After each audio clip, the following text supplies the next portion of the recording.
Aujourd'hui, on va s'intéresser de très près à une histoire vraiment puissante. C'est celle de Marie, qui est la maman d'une petite Emma de 7 ans, une petite fille avec un TDAH. Et on va voir comment, en seulement 90 jours, leur vie a été complètement transformée. Tout est parti de là, de ce sentiment si brut et que beaucoup de parents connaissent malheureusement trop bien. C'était vraiment le cœur du combat quotidien de Marie. 68. Ce n'est pas juste un chiffre, c'est le nombre de fois chaque semaine que cette pensée traversait l'esprit de Marie.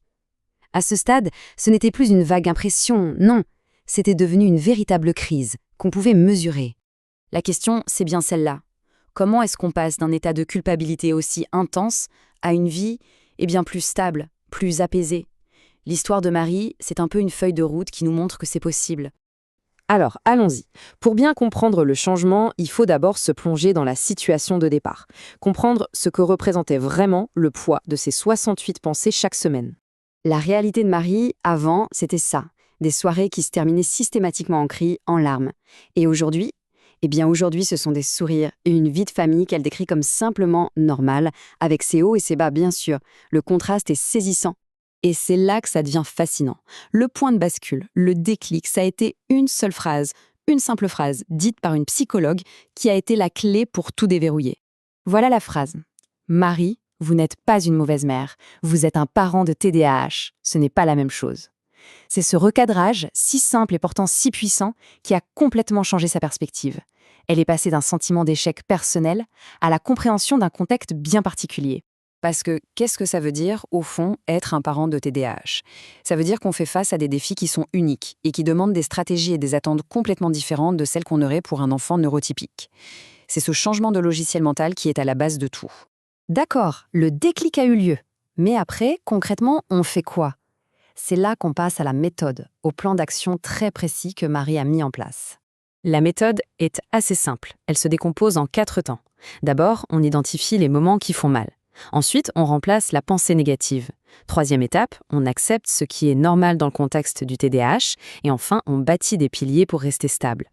La toute première étape, c'était donc de mettre le doigt très précisément sur les moments critiques de la journée. Pour Marie, c'était les devoirs, le coucher et les matins. C'est là que la pensée « je suis une mauvaise mère » frappait le plus fort. Ensuite, l'étape 2. Une technique de remplacement toute simple, mais incroyablement efficace.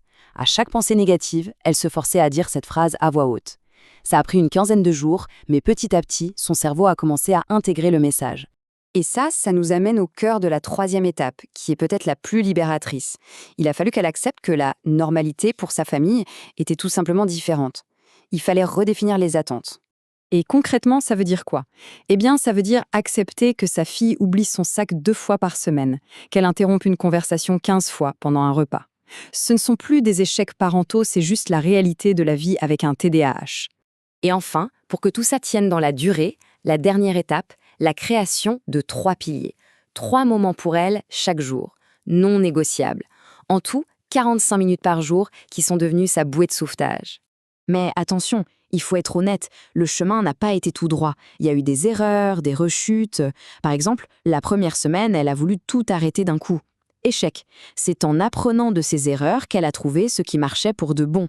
Alors, une fois la méthode en place, quel a été l'impact au quotidien sur ces fameuses situations qui avant étaient de vraies bombes à retardement? Les changements sont très concrets. L'oubli du sac d'école, avant, c'était la panique. Maintenant, c'est une stratégie calme. Une interruption pendant le dîner, avant, c'était la colère. Maintenant, c'est une réaction posée. On passe de la réaction à l'action. Bon, les impressions c'est bien, mais regardons la preuve par les chiffres. Qu'est-ce que ça a donné après 90 jours de pratique assidue? Le premier résultat est juste dingue. Vous vous souvenez des 68 pensées mauvaise mère par semaine? Ce chiffre est tombé à 3. 3 occurrences qui sont maintenant gérables. La différence est énorme. Deuxième indicateur clé, aujourd'hui, Marie considère que 8 jours sur 10 sont des jours normaux. Attention, pas parfaits, juste normaux, stables, gérables. Et ça change tout. Et le troisième chiffre, qui est peut-être le plus parlant, 0. 0 épisode d'épuisement total, de burn-out ces 2 derniers mois, alors qu'avant, elle s'effondrait tous les 15 jours. Mais le résultat le plus touchant, le plus profond, ce n'est pas un chiffre. C'est cette phrase de sa fille Emma. Quand on en arrive là, on sait que quelque chose de fondamental a changé pour toute la famille. Et on termine là-dessus avec une question qui prolonge un peu cette histoire. S'il y avait une seule pensée, une seule petite phrase qu'on se répète, qui, si on la recadrait aujourd'hui, pourrait commencer à changer notre propre histoire. Ça vaut le coup d'y réfléchir.